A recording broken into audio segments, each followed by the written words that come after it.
Bienvenue au château de Digoine. Vous êtes ici dans un château qui est au cœur du Charolais brionnais. C'est une très jolie campagne, une très jolie région, bordée de ces magnifiques haies du Charolais. Et je suis très heureux de vous accueillir dans ce château du XVIIIe siècle, que j'ai repris il y a une dizaine d'années, qui est ouvert au public et qui, vous allez le voir, a beaucoup, je crois, beaucoup de singularité et d'originalité.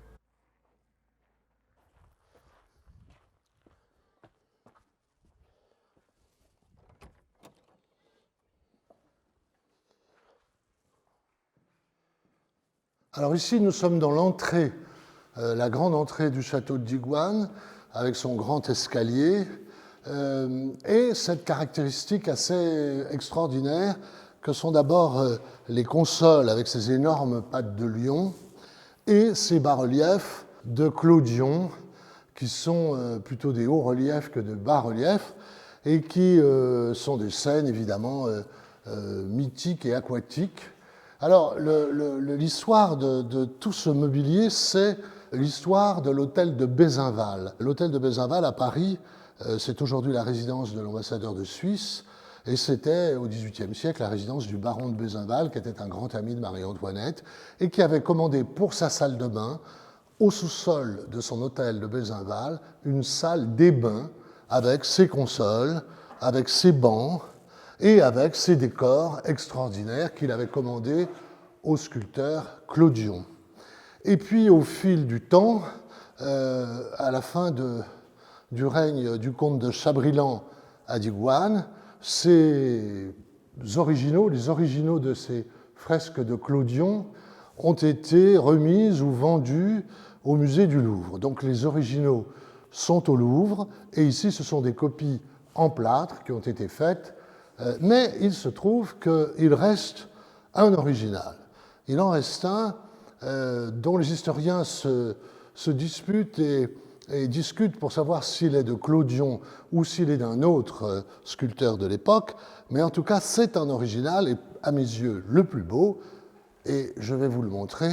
Il est au-dessus de ces escaliers, c'est cette magnifique fresque pour moi, dû à Clodion, et d'ailleurs toutes les enquêtes que j'ai pu faire sur les ouvrages sur l'histoire des hôtels particuliers à Paris, sur les grandes monographies de Clodion du musée du Louvre, etc., il y a des traces de cette toilette de Vénus qui est absolument magnifique et qui est un très très grand format, sans doute en 3 parties, comme Clodion pouvait le faire à l'époque, et si ce n'est pas de Clodion, c'est sûrement un de ses élèves. Voilà, donc c'est le lieu pour moi de vous expliquer un peu les différents propriétaires qui se sont succédés depuis l'origine de Digoine. Alors d'abord, Digoine, au départ, c'est une terre du Xe, XIe siècle, avec une famille, les Damas de Digoine. Et là, il y a tout un tas d'épisodes historiques assez pittoresques, voire sanglants, puisque l'un des héritiers de Damas de Digoine a eu la tête tranchée pour avoir trahi le roi de France au profit des Bourguignons. Il reste de cette période du X-XIe siècle quelques héritages tout de même, notamment les 2 pigeonniers qui sont devant la façade sud et les tours, les grandes tours du château qui sont les restes d'un château médiéval qui, comme très souvent dans l'histoire des châteaux français, ont servi de base pour que la famille de Reclène, qui est arrivée au XVIIIe siècle, au début du XVIIIe siècle, cette famille de Reclène, donc, fasse construire ce château du XVIIIe siècle sur les restes, sur les reliefs, sur les ruines d'un château médiéval. Donc, 2 tours, 2 pigeonniers, les dépendances avec les anciennes cuisines, tout ça date du Xe, XIe siècle, et c'est sur ces éléments que la famille de Reclène va faire construire le château de Digoine, car on veut un château moderne, un château du XVIIIe siècle, et on demande à l'architecte Verniquet de construire ce château. Alors, la famille de Reclène, la voilà. Voici Madame de Reclène, donc la fondatrice du Digoine moderne, du Digoine du XVIIIe siècle, et à ses côtés, Monsieur de Reclène, tous les deux peints par François de Troyes. Vous le savez sans doute, j'ai acheté ce château il y a une dizaine d'années, et il y a eu une vente aux enchères avant que j'achète, et j'ai pu acquérir quelques objets, en tout cas les objets qui avaient une histoire fondamentale avec l'histoire de Digoine, des portraits, des tableaux, des lits de Jacob qui avaient trouvé leur place au château depuis le départ. Bref, je vous raconterai au fur et à mesure les objets qui ont survécu et qui sont restés.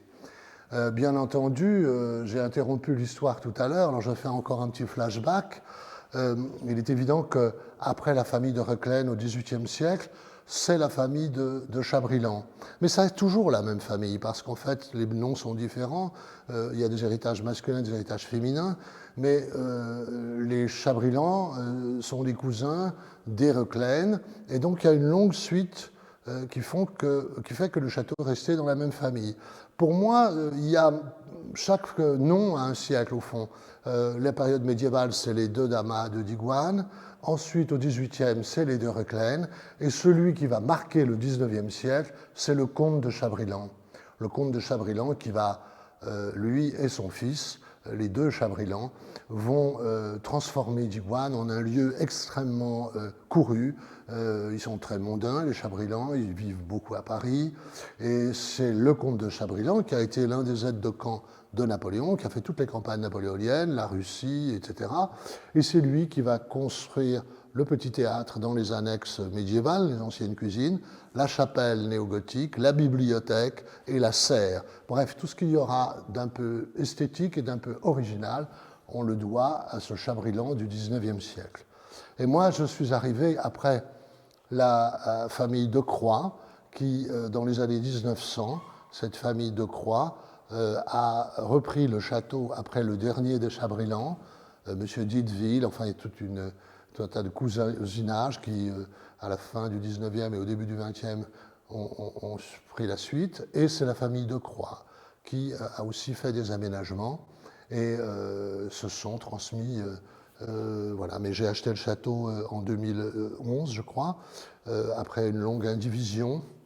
Et il était temps, il faut bien le dire, que quelqu'un arrive parce que c'est un château où l'on ne vivait que l'été, le printemps, l'été, peut-être un peu pendant la saison de chasse. Il n'y avait pas de chauffage. J'ai installé le chauffage en respectant bien sûr les murs, les fresques, les décors, mais on a mis quand même 120 ou 130 radiateurs. La première nuit que j'ai passée ici en février 2012, il faisait moins 17, les hivers sont rudes en Bourgogne, et donc un des premiers gros travaux que j'ai fait ici, c'est le chauffage. Puis on a refait l'électricité, puis les chambres, puis il n'y avait pas de salle de bain, toutes les salles de bain, enfin, etc. etc. Et aujourd'hui, le château, je crois, montre le visage d'un château du XVIIIe siècle, meublé comme il pouvait l'être au XVIIIe, avec un confort agréable, et il est ouvert au public, quand c'est possible. Alors ici, nous arrivons dans le grand salon, avec cet avantage d'avoir la vue sur le parc à l'anglaise, parce que Digoine a donc deux façades, une façade côté sud, qui est une façade néoclassique, très Louis XVI, très 1780, que l'on doit à cet architecte Verniquet, et un parc à l'anglaise, avec son étang et ce charme merveilleux, côté nord. Voilà. Alors d'ailleurs, dans ce salon, il y a un objet que j'ai retrouvé chez un antiquaire allemand, à Munich, allez savoir pourquoi, comment les objets voyagent, je n'en sais rien. J'ai retrouvé dans cette galerie de Munich la maquette faite par l'architecte Verniquet au XVIIIe siècle, une maquette en liège. C'est un procédé qu'on utilisait beaucoup en Bourgogne, et d'ailleurs au musée de Dijon, on peut voir d'autres maquettes en liège. Alors là, on voit bien les deux façades, la façade côté nord, avec, là vous ne le voyez pas sur la maquette, mais vous le verrez sur les images, le R de Reclène qui est dessiné sur le fer forgé des balcons, et de l'autre côté, la façade sud, très néoclassique. Voilà, c'est un château qui offre deux visages, et évidemment, face à cette façade néoclassique, il y a un jardin à la française qui enrichit en plus le décor. Alors voilà un dessin, puisqu'on parle de l'architecte Wernicke, voilà un dessin de Wernicke, signé de lui, qui représente la façade sud du château, les anciens pigeonniers qui sont toujours là, les dépendances médiévales, et on voit l'arrivée en carrosse de la famille de Reuchlin au XVIIIe siècle, qui arrive au château de Digoin. Voilà, c'est un dessin signé de Wernicke et je suis très heureux de l'avoir retrouvé. Il y en a d'ailleurs une paire, il y a un dessin qui représente l'autre façade.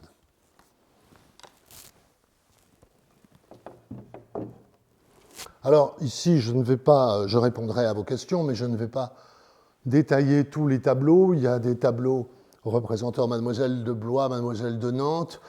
Il y a ici un très joli tableau qui représente les filles de Louis XIV et de Madame de Montespan, un tableau de Pierre Gobert. Il y a ici un portrait du cardinal de Richelieu par M. Dufresnoy, qui était un élève de Philippe de Champaigne. Il y a ici un portrait de la grande mademoiselle, des tableaux de Pierre Gobert. Ici, un très joli tableau d'un protégé du peintre Vouette, Jean-Baptiste Vouette. Et ici, un très joli tableau que j'aime beaucoup, par Pierre Gobert, d'une jeune femme avec un turban oriental, probablement en train de se préparer pour un bal. À l'époque où l'art de vivre à la française, au XVIIIe siècle, était, comme le disait Talleyrand, une référence. Voilà. Ici, vous avez un très beau buste de Richelieu par le Bernin. Voilà. Pourquoi Richelieu est partout présent? Parce que j'aime beaucoup Richelieu. Et là, une paire de vases de la manufacture de Lille qui ont été offerts à Louis XVI pour la naissance du dauphin.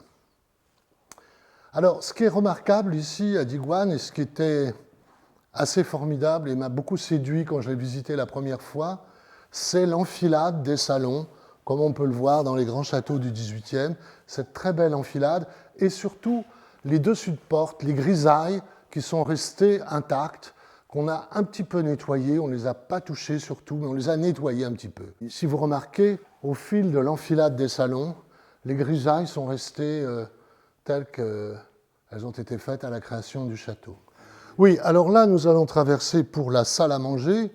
En réalité, l'une des deux salles à manger, la salle à manger d'été, côté nord, où il fait plus frais, et la salle à manger d'hiver, côté sud, où on va chercher le soleil. Alors, dans ce décor très 18e, les réchauffoirs et les rafraîchissoirs de chaque côté de la pièce sont d'origine. Ils permettaient de tenir au frais des bouteilles ou, au contraire, de réchauffer des plats. Voilà la salle à manger côté sud qu'on utilise l'hiver. Et voici, au détour de notre visite, la comtesse de Chabrilan. Alors, elle s'appelait Zéphirine Olympe.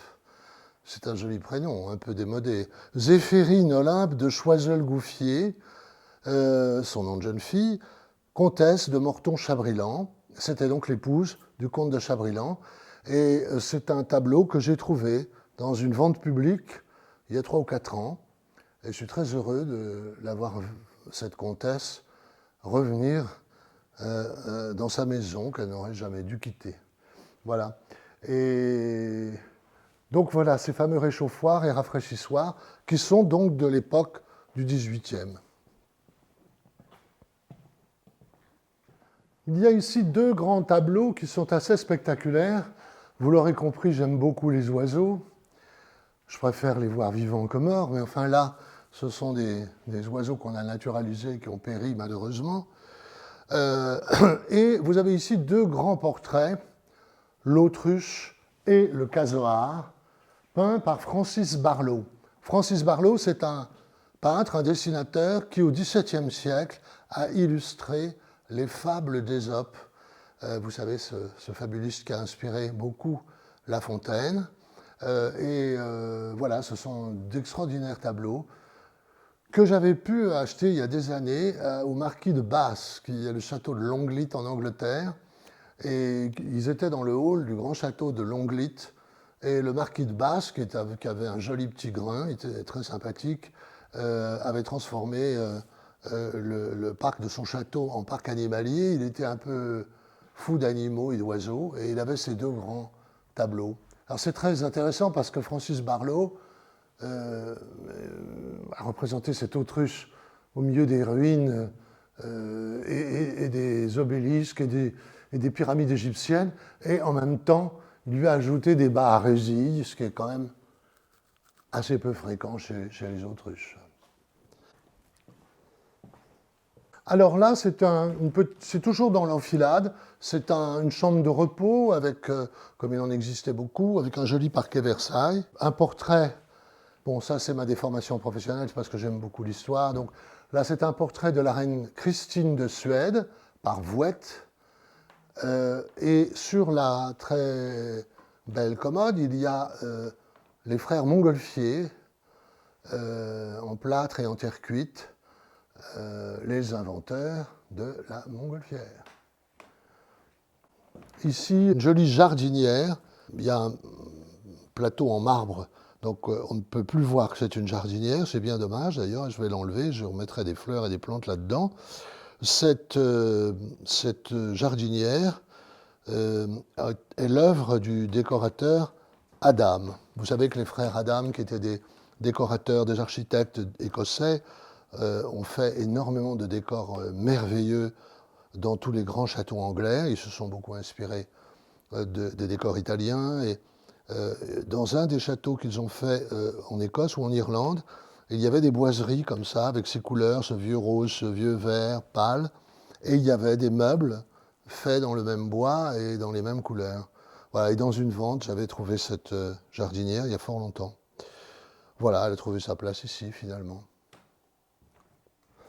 Alors là, nous arrivons maintenant au rez-de-chaussée de la tour, d'une des deux tours médiévales, qui est un peu un lieu de détente qu'on appelle le salon des jeux et de la chasse.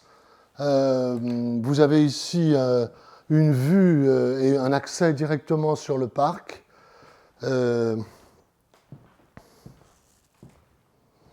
voyez, on voit l'étang un petit peu au loin, et on peut ouvrir ce salon avec ses portes à double battant, et on a un accès direct au parc, et on peut jouer ici. Alors vous avez ici un tableau représentant le comte de Toulouse, le fils de Louis XIV et de Madame de Montespan, et puis beaucoup de chiens, et notamment ce grand tableau hollandais magnifique de cette chienne qui protège son morceau de fromage ou de pain de l'arrivée d'un chien concurrent. Des jolies petites tables de jeu d'époque Louis XV, une jolie petite paire de tables, un meuble anglais en ébène avec des décors en pierre dure, et enfin, pour l'anecdote, deux animaux naturalisés étranges dans ces grilles qui sont des loups. Alors, cette histoire est assez drôle. J'ai trouvé ces deux loups naturalisés. Je trouvais que c'est des objets déjà intéressants. Ils étaient un peu présentés de manière assez théâtrale. Et j'essaie de comprendre pourquoi on avait enfermé des loups, les avait naturalisés et présentés de manière aussi spectaculaire. Et j'ai acheté ça chez un antiquaire parisien. Et puis, il y a une plaque sur ces loups indiquant qu'ils ont été tués par le marquis de Villers-Jaffet au château, dans les bois du château de Vaux, en Saône-et-Loire. Bon. Et j'ai découvert, en les ramenant ici, que ces loups ont été tués à 20 km de Digoine. En réalité, ce château, les parcs de ce château, a disparu, mais on a retrouvé dans les archives de la commune le carnet du lieutenant de Louveterie de l'époque, qui était ce fameux marquis, et ce fameux marquis avait indiqué qu'il avait tué probablement, selon lui, les deux derniers loups de Saône-et-Loire. Et c'est pour cette raison qu'il les avait fait empailler, comme on le disait à l'époque, naturaliser, de manière un peu spectaculaire, probablement pour faire le tour des écoles et pour les montrer à la jeunesse. Bon, alors d'abord, il s'est trompé, car ce n'étaient pas les 2 derniers loups de Saône-et-Loire, car il y en a encore, et singulièrement d'ailleurs, depuis quelques mois, il y en a de plus en plus, puisqu'on a signalé à 25 km d'ici qu'un loup avait égorgé des moutons. Donc les loups sont revenus, et je n'ai pas l'intention de les tuer ni de les faire tuer d'ailleurs. Je pense qu'on peut vivre en cohabitation agréable avec tout le monde. Et voici un portrait de Louis XIV qui nous regarde de face. C'est assez rare. En général, les portraits de Louis XIV sont presque toujours de profil. C'est un très joli marbre. C'est un marbre du XVIIe siècle, avec ici, vous le voyez, les scènes de bataille sur sa cuirasse. C'est un bel objet. Alors maintenant, nous allons prendre l'enfilade et nous allons aller à l'opposé de Digoine, rejoindre l'autre tour. Alors ici, nous sommes dans une partie un peu plus dédiée au XIXe siècle, et singulièrement à l'époque Empire, car, je vous l'ai dit, le comte de Chabrilan était un compagnon de Napoléon, il a d'ailleurs été décoré par l'empereur, et il a laissé à Digoine cette très jolie cheminée d'époque Empire. C'est pour cette raison que j'ai entouré cette cheminée d'un grand mobilier Empire. Il y a dans ce salon 3 objets assez intéressants, cette paire de cabinets d'époque Louis XIV, qui sont des cabinets espagnols qui racontent la bataille de Grenade contre les Arabes, contre les morts, disait-on. Et ce sont des cabinets en écailles de tortue, en ébène, en palissandre et autres bois précieux, et en ivoire aussi. Et ça raconte toutes les scènes d'Isabelle la catholique et du roi Ferdinand contre les morts à Grenade. Alors ici, nous sommes dans une petite pièce qui précède la bibliothèque, où j'ai rassemblé des objets liés au théâtre, car je suis, vous le savez peut-être, dans l'idée de restaurer bientôt le petit théâtre du Digoine, qui est un petit théâtre de société que je vais vous montrer tout à l'heure.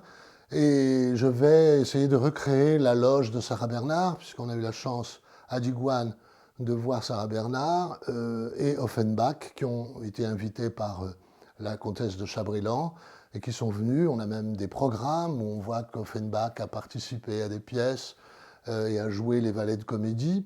C'est pour cette raison que j'ai réuni des objets qui ne resteront pas ici, qui iront dans les petites annexes du théâtre, dans le foyer, dans les loges, quand ils seront terminés de restaurer. Un portrait de Sarah Bernard qui est ici, des décors de Bérard, des masques de théâtre par Marie-Laure de Noailles et un buste de Rachel, la comédienne des années 1900.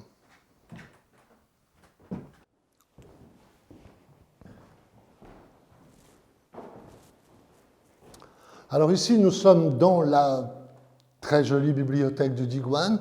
C'est une bibliothèque dans le style et dans le goût troubadour d'époque Charles X. D'ailleurs, le roi Charles X trône sur cette cheminée. C'est un buste d'époque. Et c'est le comte de Chabrilan qui a dessiné et fait construire cette bibliothèque extraordinaire, je dois dire, dans un décor qui n'a pas bougé, qui est vraiment dans son jus, conçu en 1840, dans ce style troubadour néo-gothique que l'on apprécie beaucoup à ce moment-là, et qui va aussi présider à la construction de la petite chapelle que le comte de Chabrilan va faire construire dans les communs, dans les anciennes cuisines, à la mort de sa femme en 1830. Il va faire aussi une petite chapelle néo-gothique. Et aussi le théâtre et la serre. Voilà.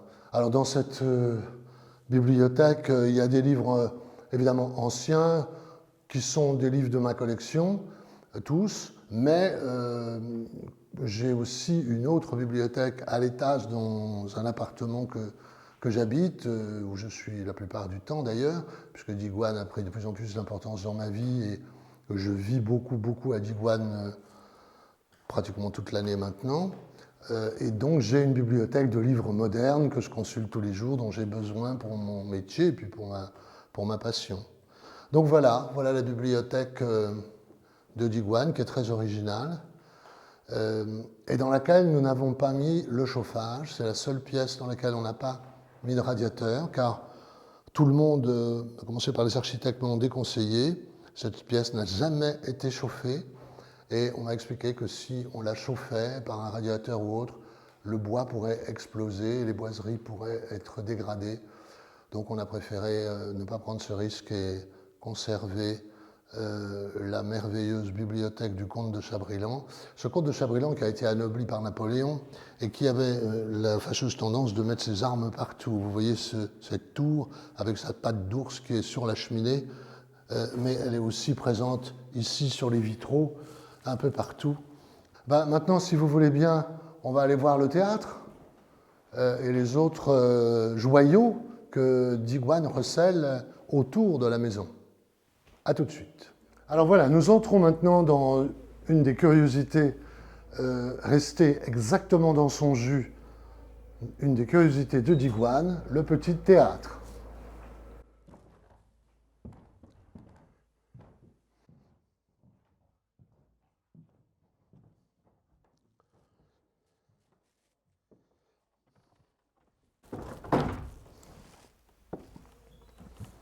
Voilà.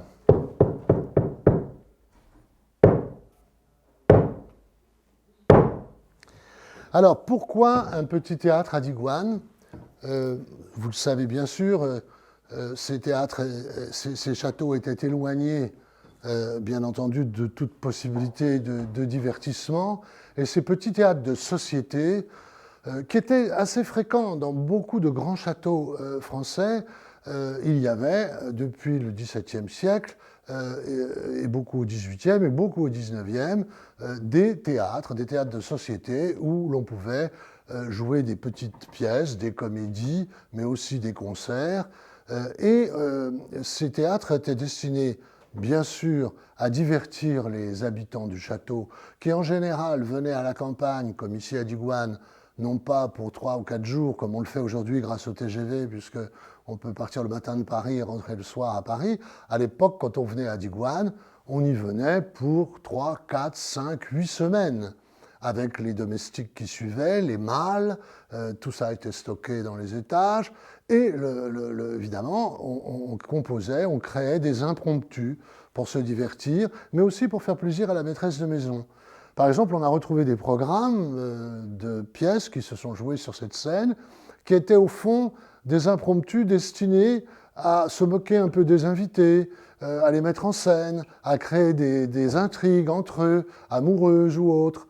Et c'est dans ces conditions que Sarah Bernard et surtout Offenbach sont venus, à l'invitation de Madame de Chabrilan, sont venus... Alors Offenbach n'a pas pu jouer sur une petite scène comme ça, ou faire jouer ces grandes opérettes, ces grands opéras bouffes. Non, il est venu jouer le valet de comédie dans une petite pièce, dans un impromptu, et nous avons les programmes avec écrit « Le valet, Jacques Offenbach », etc.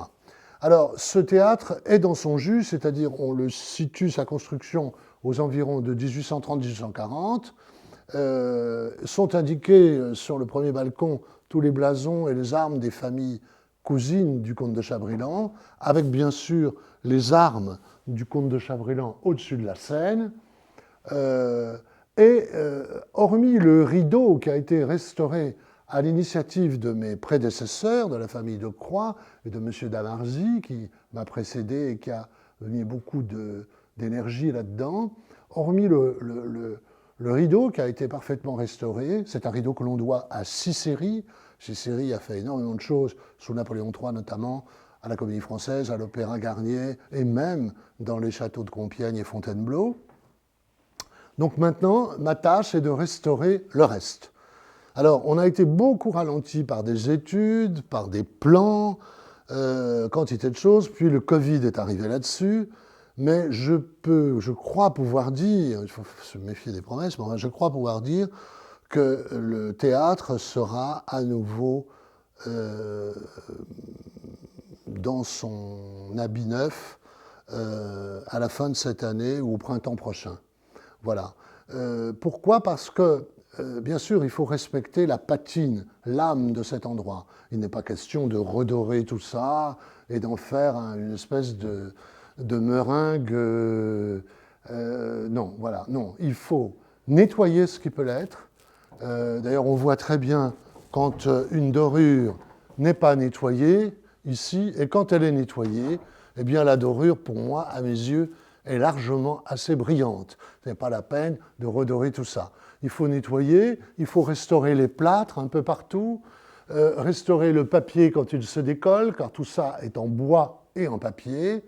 Refaire ça, par contre, tous les tissus. Là, les tissus sont en train de pourrir sur place. Donc, nous avons déjà constitué un choix de tissus pour refaire les bancs, les sièges. Il y a 100 places, 60 places en bas, 40 places au premier balcon. Et puis, nous avons à capitonner à nouveau les loges dans leurs nouveaux tissus et puis refaire la peinture qui s'écaille. Voilà. Donc, ce petit théâtre du comte de Chabrilan, qui a vu passer tant de belles figures de Sarah Bernhardt à Offenbach et quantité d'autres plus tard, revivra. Il y aura des concerts, il y aura, je l'espère, des lectures, et il y aura surtout une énorme surprise que je ne peux pas vous révéler, sans quoi ça ne serait plus une surprise. Il y aura une énorme surprise pour son inauguration, que j'espère, si le Covid nous l'autorise, que j'espère possible au printemps de l'année prochaine. Voilà. Alors ici, nous sommes devant le jardin français, le parc à la française, et nous allons descendre quelques marches, et il y a un jardin face à la serre qui date, comme le théâtre, des 10 années du comte de Chabrilan, 1830-1840. Cette serre est très très jolie, et vous allez la voir. Et en face de cette serre, on a prolongé le jardin, puisqu'il n'y avait rien de vraiment intéressant. On l'a prolongé d'une roseraie de 3000 rosiers. Des rosiers anciens, français, mais aussi des rosiers anglais, des rosiers contemporains. Un mélange de rosiers qui constitue désormais la roseraie fière de Digoin.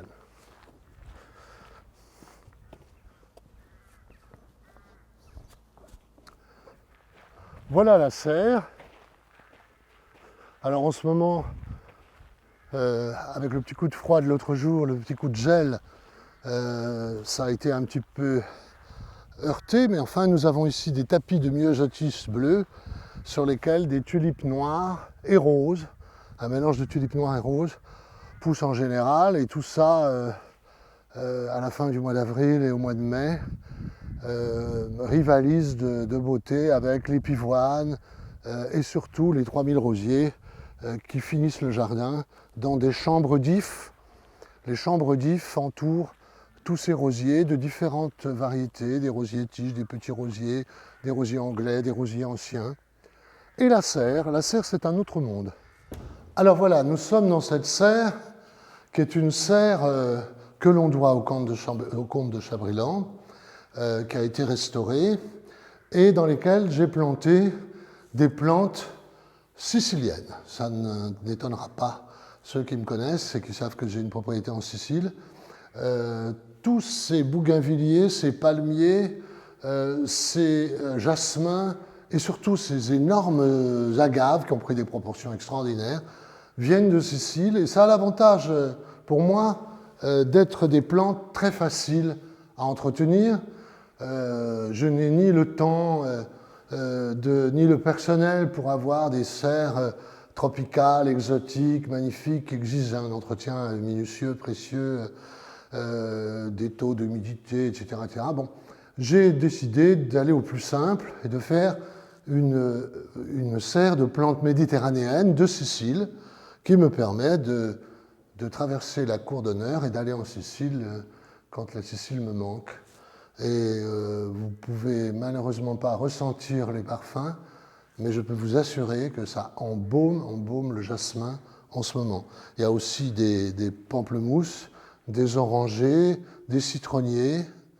Et ces plantes, comme elles sont évidemment exposées plein sud avec le chauffage du soleil simplement, et l'hiver un tout petit chauffage d'appoint pour éviter le gel, eh bien regardez comme elles ont prospéré. C'est extraordinaire, parce que voilà, nous avons là toutes les variétés possibles, avec du jasmin là-haut, du bougainvillier, tout ce qu'on trouve dans mon petit jardin de Sicile. Alors évidemment, cette serre est très agréable parce que on y déjeune de temps en temps, l'été, on y met des bougies, on fait des petits dîners, c'est très agréable. Ça fait partie des charmes de la vie de château, de la vie au XVIIIe siècle que je vous invite à venir partager si vous passez dans la région. Venant de la part de Sceaux Château, vous serez toujours bien reçus.